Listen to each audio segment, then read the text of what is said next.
अस्सलाम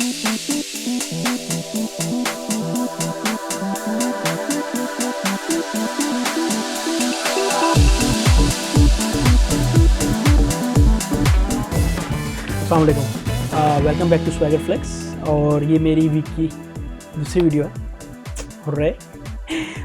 आज मैं जो बात करूँगा इस वीडियो के अंदर वो यूजुअली उन लोगों के लिए है जिनको कंप्यूटर्स में बहुत इंटरेस्ट है और जो इन प्रोसेस हैं अपना एक कंप्यूटर बनवाने के लिए या अपना एक सिस्टम तैयार करवाना चाहते हैं पूरा कस्टमाइज। जितनी मेरी नॉलेज है, जो मुझे पता है, वो मैं सब आप लोग को कन्वे कर दूँगा and rest is up to you.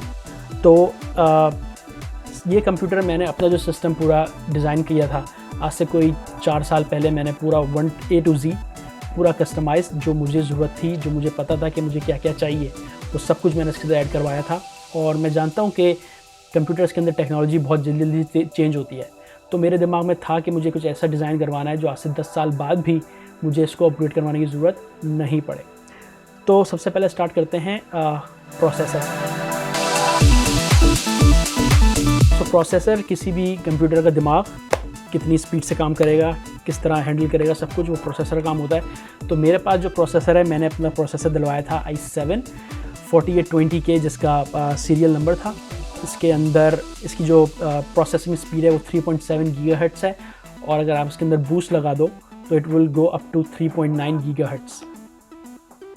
Quad core processor है, दैट मीन्स 8 थ्रेड्स, और इसके अंदर जो नंबर ऑफ़ कैशेज़ हैं वो है 10 MB।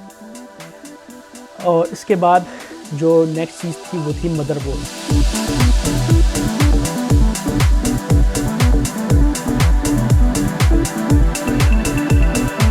तो मेरे पास जो मदरबोर्ड जो मैंने यूज़ करा है वो है गीगाबाइट वालों का।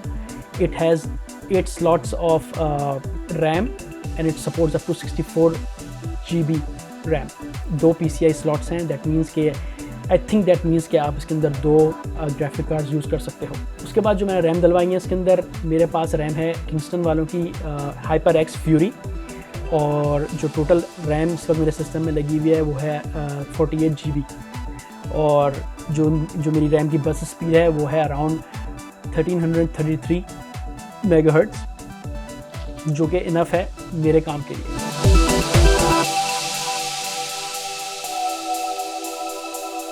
जैसा कि आपने देखा होगा कि इसके ऊपर हीट सिंक्स लगी हुई हैं, जो ब्लू रंग की आप देख रहे हो, इट्स अ हीट सिंक जो उसको गर्म होने से काफ़ी हद तक बचाती है।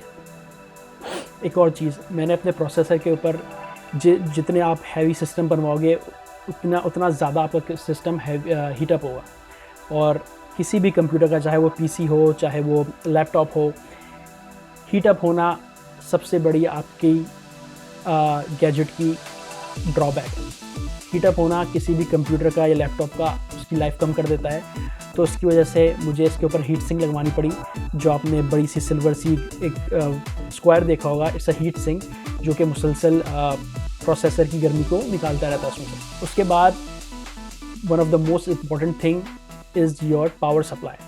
पावर सप्लाई का होना, अच्छी पावर सप्लाई, ज़्यादा पावर सप्लाई का होना बहुत ज़रूरी है, because if you are using 2 graphic cards, RAMs, जितनी आप हैवी स्टफ़ अपने सिस्टम में लगाओगे तो वो उतनी बिजली उसको चाहिए होगी।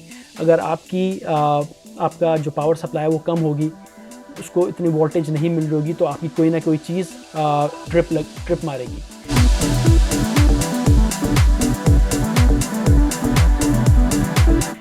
उससे ये होगा कि आपका सिस्टम या तो हैंग हो जाएगा या फिर रीस्टार्ट हो जाएगा चलते चलते, जो कि मेरे साथ हो चुका है जब मुझे पता नहीं था। तो मैंने कूलर मास्टर की 750 वाट की पावर सप्लाई लगाई है, which is enough for me, और मेरा सिस्टम अल्लाह का शुक्र है ना हैंग होता है ना स्लो होता है। दैन उसके बाद मैंने यूज़ करी हैं 2 SSDs। सो SSD means solid state drive, और HDD means hard disk drive, HDD। इन दोनों में बहुत फ़र्क होता है।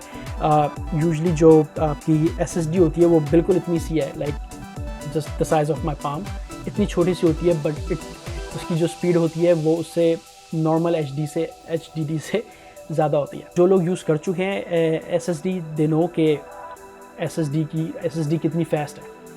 तो मैंने 2 SSD लगाई हुई हैं। एक SSD में सिर्फ मेरी विंडोज़ है और मेरे सारे सॉफ्टवेयर्स हैं, और दूसरी SSD मैं बताऊंगा मैंने क्यों लगाई है। तो मेरी SSD, जब से मैंने SSD लगाई है अपने सिस्टम के अंदर, मेरा पूरा सिस्टम 9 सेकंड के अंदर ऑन हुआ होता है, वर्केबल होता है। लाइक आपने नोट किया होगा, जब आप अपना सिस्टम ऑन करते हो और पासवर्ड डालते हो तो उसके बाद भी थोड़ी देर तक आपका सिस्टम लोड होता रहता है। SSD से ये होता है कि वो it just load like this, मतलब आपको वेट करना नहीं पड़ता। आप अपना लॉगिन डालो और your computer is ready to work, आप उसको यूज़ कर सकते हो। तो SSD से एक बहुत बड़ा फ़ायदा है कि उसकी रीडिंग और राइटिंग स्पीड डबल ट्रिपल होती है एज़ कम्पेयर टू HDD। दूसरी मेरी SSD के अंदर सिर्फ मैं अपने जो सॉफ्टवेयर में यूज़ करता हूँ, लाइक प्रीमियर, आफ्टर इफेक्ट्स, जब आप एडिटिंग करते हो, या इवन दो आप जब फोटोशॉप भी यूज़ करते हो, तो आपका जो फाइल जिस पे आप काम कर रहे होते हैं ना, उसकी एक टेम्प्रेरी फाइल बनाता रहता है कंप्यूटर। अगर अगर आप नॉर्मल हार्ड डिस्क पे सब कुछ सेव कर रहे होगे तो आपका जो सेविंग स्पीड होगी आपके वर्क की, आपकी फ़ाइल की, वो बहुत स्लो होगी। तो ये SSD मैंने स्पेशली सिर्फ इसलिए लगाई है कि Photoshop, After Effects, Premiere Pro, ये सब जो अपनी एक टेम्प्रेरी फाइल्स क्रिएट करते रहते हैं बैक पे, वो सेव होता रहे और बहुत तेज़ी से सेव होता रहता है। तो सिर्फ यही वजह थी कि मैंने SSDs सेलेक्ट करी इस काम के लिए, and it works really good. You guys should try graphic card.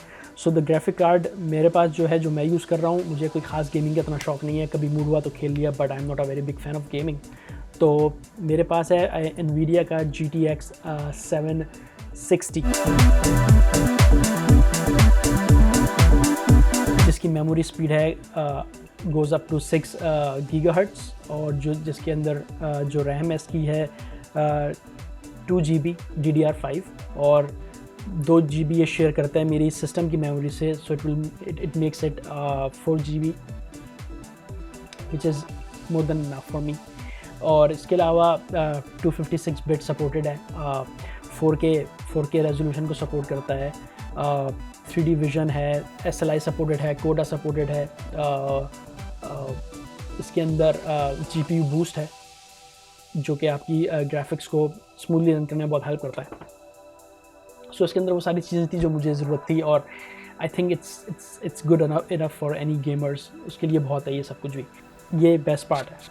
अच्छा, तो मैं जब जब मैंने स्टार्ट में वीडियोस डालना शुरू करी थी यूट्यूब पर, तो बहुत सारे मेरे दोस्त बोलते थे यार तुम्हारी ऑडियो की आवाज़ सही नहीं आ रही, इवन दो मेरे पास बिल्कुल सही आ रही होती थी। आई डोंट नो उनके पास क्यों लो या हाई आ रही होती थी।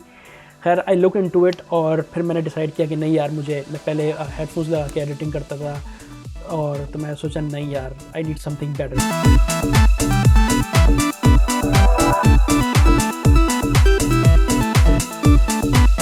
PreSonus एक कंपनी है, तो मैं ये बता दूं कि these are not typical multimedia speakers. ये कोई आम स्पीकर्स नहीं है जो हम लोग अपने सिस्टम में यूज़ करते हैं। They are called monitors.